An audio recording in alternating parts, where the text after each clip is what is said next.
Hello, my name is Cody Rogers, and today I'm going to show you how to deal with the error. I'll show you here. Silkscreen clipped by solder mask. So what this error is caused by, is that these two parts of the silk screen right here are going to be cut out of the board, so they won't be seen, which isn't good. So what you can do to get rid of that, because I don't actually need this one, I'll just set it to not visible.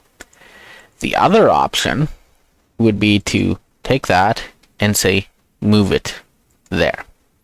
Okay, now to show you that worked, I'll run it, run DRC, and there you go.